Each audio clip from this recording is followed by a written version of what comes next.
weekend? Sir. Great weekend. See you on the plane. They were with you on the plane?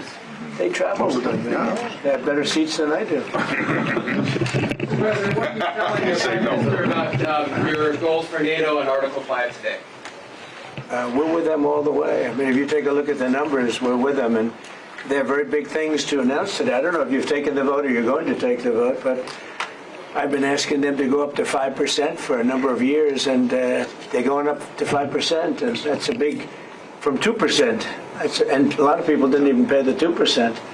So I think that's going to be very big news. NATO is going to become very strong with us, and I appreciate doing it. Perhaps you want to talk? Yeah, absolutely. Let me first, before I go to the spending, I just want to recognize your decisive action on Iran.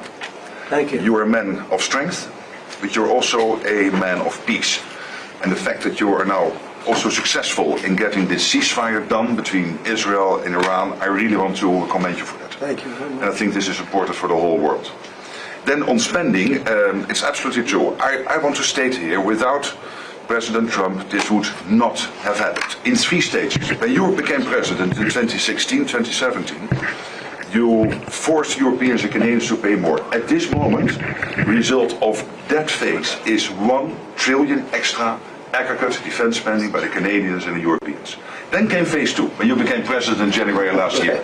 Phase 2 is that all the countries not yet on 2% have now committed to the 2%. This is the old goal from Wales in 2014. 7 were not on 2%, some were saying somewhere in the 2030s. Now this year, all of them, including Canada, including Italy, including Belgium, they have all now committed to the 2%. And now comes the big splash. Today, we will decide to go to 5%. We have to keep ourselves safe for our adversaries, but also because it is fair to equalize with the United States.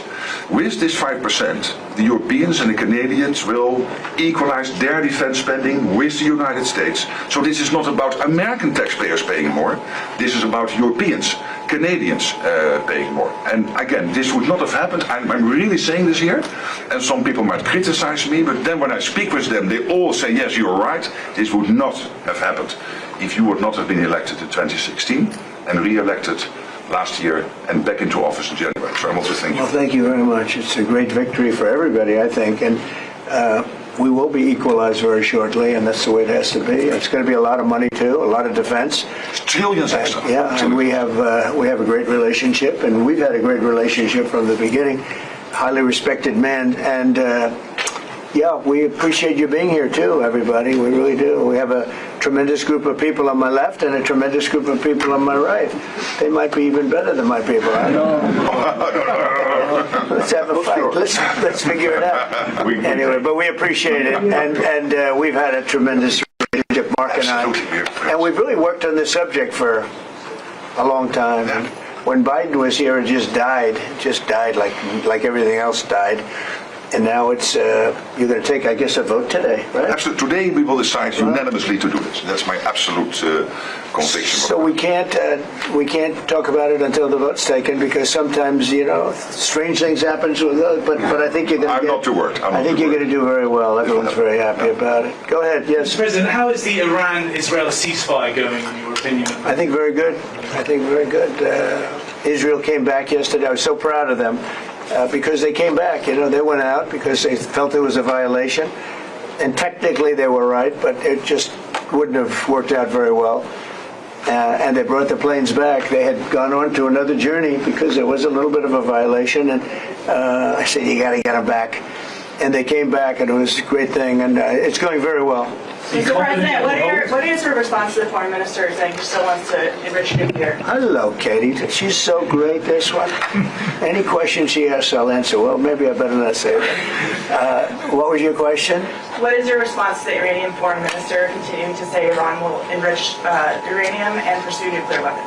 Well, I don't know if they've said that, but I'll tell you, the last thing they want to do is enrich anything right now. They want to recover. And we won't let that happen. Number one, militarily we won't. I think we'll end up having somewhat of a relationship with Iran. I see it. Look, I've had a relationship over the last 4 days. They agreed to the ceasefire. And it was a very equal agreement. They both said, that's enough. They both said it.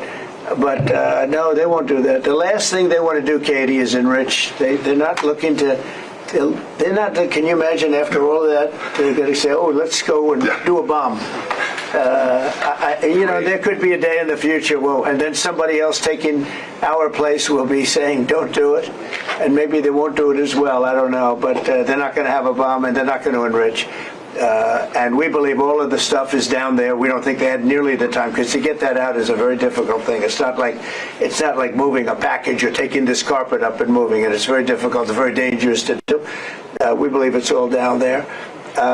We had a tremendous victory, a tremendous hit, and because of that, I don't think they would have been down there, because they knew we were coming. When they know we're coming, they're not going to be down in that 30 stories underground. So.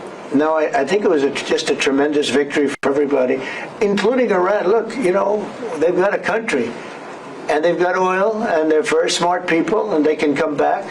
Israel got hit very hard, especially the last couple of days. Israel was hit really hard. Those ballistic missiles, boy, they took out a lot of buildings, and they've been great. Bibi Netanyahu should be very proud of himself, and they've really been great. But they're not going to be building bombs for a long time. Mr. President, what's your reaction to the intelligence reports saying that the Iranian nuclear sites were only partially devastated, not entirely? Yeah, well, they said it was actually, the report said it could have been they don't know. I mean, they did a report. I could have Pete talk to it because his department did the report. They really don't know. I think Israel's going to be telling us very soon, because Bibi is going to have people involved in that whole situation. We hear it was obliteration. It was a virtual obliteration. When you take a look at the ground above, don't forget the flame is all underground. But everything above, if you look at the before and the after picture, everything above is burned black. The trees, everything. There's one building, but that's a building that sunk substantially into the granite, so that the fire goes right over it. I believe it was total obliteration. I believe they didn't have a chance to get anything out because we acted fast. If it would have taken 2 weeks maybe, but it's very hard to remove that kind of material. Very hard and very dangerous for them to remove it. Plus, they knew we were coming, and if they know we're coming, they're not going to be down there. There aren't too many people that are going to be down there. Pete, do you have something to say about that? Well, Mr. President, when you talk to the people who built the bombs, understand what those bombs can do, and deliver those bombs, they landed precisely where they were supposed to, so it was a flawless mission. Flawless. Right down where we knew they needed to enter, and given the 30,000 pounds of explosives and capability of those munitions, it was devastation underneath Fordo. And the amount of munitions, 6 per location, any assessment that tells you it was something otherwise is speculating with other motives. And we know that because when you actually look at the report, by the way, it was a top secret report, it was preliminary, it was low confidence. All right, so this isn't, you make assessments based on what you know. They said it could be very devastating, very serious. Moderate to severe, and we believe far more likely severe and obliterated. So this is a political motive here. Was there a leak investigation? Of course, we're doing a leak investigation with the FBI right now because this information is for internal purposes, battle damage assessments, and CNN and others are trying to spin it to make the president look bad when this was an overwhelming success. We had a tremendous success, and this is the New York Times. I call it the failing New York Times. It's going to hell. And CNN, which, as you know, very few people are watching. And you would think they'd do the opposite. You would think they'd want to say, this was an unbelievable success. And the thing that hurts me is it's really demeaning to the pilots and the people that put that whole thing together, the generals. That was a perfect operation. And when you look at the holes, and this was done from 52,000 feet, there was no moon, there was no light, and those 3 holes are right together. And also, and nobody talks about this, we shot 30 Tomahawks from submarines. In particular, one submarine, but that was 400 miles away. Mm-hmm. And every one of those Tomahawks hit within a foot of where they were supposed to hit. Took out a lot of buildings that Israel wasn't able to get. We took them out with Tomahawks. We don't even talk about that. This was a devastating attack, and it knocked them for a loop. And, if it didn't, they wouldn't have settled. If they had won, if we didn't take it out, they wouldn't have settled. Somebody mentioned that to me last night. If that thing wasn't devastated, they would have never settled. Marco, do you have something to say? No, first of all, on the stuff about the intelligence, This is what a leaker is telling you the intelligence says. That's the game these people play. They read it, and then they go out and characterize it the way they want it characterized, and they're leakers. This is the game they play. So that's number one. Number two, here's a fact. The conversion facility, which you can't do a nuclear weapon without a conversion facility. We can't even find where it is, where it used to be on the map. You can't even find where it used to be because the whole thing is just blackened out. It's gone. It's wiped out. It's wiped out. Then we dropped 12 of the strongest bombs on the planet right down the hole in 2 places. Everything underneath that mountain is in bad shape. And I refer you to the statement of the IAEA, Mr. Grossi. You know what he said? He said there was Iran, the way it looked the day before the attack, and what their nuclear program looks like now. 2 very different things. They are way behind where they were just 7 days ago. Now, anything in the world can be rebuilt, but now we know where it is. And if they try to rebuild it, we'll have options there as well. But all this leaker stuff, these leakers are professional stabbers. That's what they are. They go out and they read this stuff, and then they tell you what it says against the law, but they characterize it for you in a way that's absolutely false. There's no way Iran comes to the table if somehow nothing had happened. This was complete and total obliteration. They're in bad shape. They are way behind today compared to where they were just 7 days ago because of what the president did. Marco, can I just alert you to one other aspect? So the great thing is you took out the nuclear capability of Iran. This was crucial. You did it in a way which is extremely impressive. But the signal sends to the rest of the world that this president, when it comes to it, yes, he is a man of peace, but if necessary, he is willing to use strength, the enormous strength of the American military. So I think that signal to the rest of the world, this is far beyond Iran, is extremely important. So let me also point us to that aspect of what happens. They went down, Iran went down to the site afterwards. They said it's so devastated, and they settled when they saw what we did to it. And frankly, if we didn't do that, they would have had a lot of ammunition to keep going. They wouldn't have settled. Somebody brought that up, and 2 Iranians went down to see it, and they called back, and they said, this place is gone. So it's just fake news by CNN, which has got no ratings. It's a failed network. Anybody here from CNN, by the way? Because you're a really disgraceful network. MSNBC, I think, is actually worse. But they're all pretty bad. But yours is good, Katie, I'll tell you. Mr. President, You know what Marco reminded me that he did such a nice job there? It was 9 years ago I had to debate this guy. He was not easy. I think he even got better. But when you were into your little thing, I said, this is when I had to debate this guy. You think it's easy to debate him? It's not easy. How long do you think that the Iranian nuclear program has been put back by these strikes? Years or totally obliterated? I think basically decades, because I don't think they'll ever do it again. I just don't think they're going to do it. I think they're going to take their oil, they're going to have some missiles, and they'll have some defense. I think they've had it. I mean, they just went through hell. I think they've had it. The last thing they want to do is enrich. They've been trying to do it. By the way, it's hard to enrich. And, you know, when you look at a site like that, very, very hard to build. Very, very hard, very expensive. They spent trillions of dollars trying to do this thing, and they didn't come up with it. And we're actually getting along with them very well right now. But had we not succeeded with that hit ended the war. That hit ended the war. I don't want to use an example of Hiroshima. I don't want to use an example of Nagasaki. But that was essentially the same thing. That ended that war. This ended that with the war. If we didn't take that out, they'd be fighting right now. Mr. President? Yeah. If the Iranians do rebuild, would the United States... If they rebuild? Would the United States strike again? And I have also a question about Russia. But I'm not going to have to worry about that. It's gone for years. Very tough to rebuild because the whole thing has collapsed. In other words, inside, it's all collapsed. Nobody can get in to see it because it's collapsed. You can't go in to see a room that has, 10 million tons of rock in it. And the tunnels are totally collapsed. But if they rebuild? Well, they've already looked at the tunnels. This was an unbelievable hit by genius pilots and genius people in the military, and they're not being given credit for it because we have scum that's in this group, and not all of you are. You had some great reporters, but you have scum. CNN is scum. MSDNC is scum. The New York Times is scum. They're bad people. They're sick. And what they've done is they're trying to make this unbelievable victory into something less. Now, even they admit that it was hit very hard, okay? But it wasn't hit hard. It was hit brutally, and it knocked it out. the original word that I use, I guess it got us in trouble because it's a strong word. It was obliteration. And you'll see that. And it's going to come out. Israel is doing a report on it now, I understand. And I was told that they said it was total obliteration. You know, they have guys that go in there after the hit. And they say it was total obliteration.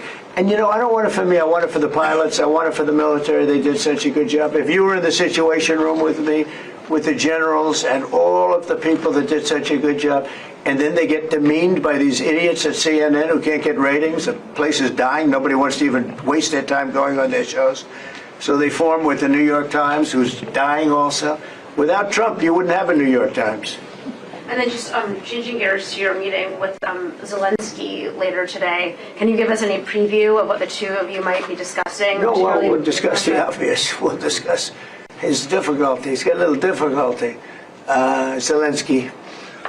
He's a nice guy. I mean, I'm going to meet him today. I don't know. I assume we're going to be discussing Ukraine. Yes. I mean, it seems like the most likely Is there subject. any restart talks there or anything that you might do? Well, we're going to see. I mean, I've spoken to Putin a lot, and he actually was very nice. He volunteered help on, as you know, on Iran. I said, no, I don't need help on Iran. I need help on Russia. Okay? I said, do me a favor. Help us on Russia, not on Iran. But he was very nice. We're going to talk about that. We're going to talk. I think progress is being made. I think great progress is being made on Gaza. I think because of this attack that we made, I think we're going to have some very good news. I was talking to Steve Witkoff, who, by the way, is terrific, and who knows more about this subject than anybody, the subject of what we were just talking about. He was on last night with Jesse and with Laura and with Sean. And boy, Susie, he has a great take on it. He just explains it so easily. He's really very knowledgeable. But he did tell me that Gaza is very close. One follow-up on Iran. Both you and Secretary Rubio and Hegseth mentioned the lead. But can you clarify, is the intelligence correct or is the intelligence wrong? Well, the intelligence was very inconclusive. The intelligence says we don't know. It could have been very severe. That's what the intelligence says. So I guess that's correct. But I think we can take the we don't know. It was very severe. It was obliteration. And you'd think that a media outlet would say, isn't that a great thing? I mean, more importantly for the pilots, for the military, you take their guts out. You take their absolute guts out. They had a tremendous attack. It was a complete obliteration. The other team, the other group, Iran, said, let's stop this. And you know what? Israel said it too. Very smart. They fought like hell, and then they said, let's stop. And they're going to build themselves. And I really see it as sticking. I mean, we may do papers on it, Marco. Maybe we're going to do papers. I don't even know if you need them. They're not going to be fighting each other. They've had it. They've had a big fight, like two kids in a schoolyard. You know, they fight like hell. You can't stop them. Let them fight for about 2-3 minutes, then it's easy to stop them. And then Daddy has to sometimes use strong language to You have to use strong language. Every once in a while you have to use a certain word. I think we have to join the others. Yes, we're going to join some other group. Yes, thank you. Katie, one One last question. Do you believe she's so good. That's the only reason I take. Thank you, Mr. President. She used to be very difficult. Go ahead. Do you believe that this strike on the Iranian nuclear program will lead to the release of the hostages in Gaza? I think that it helped a little bit. It showed a lot of power. Yeah, I think it helped, but we're going to get separately, even before this, we were very close to making a deal on Gaza. I think this helped, yes. Okay, thank you, Katie. Thank you. Thank you, everybody. Thank you. Okay.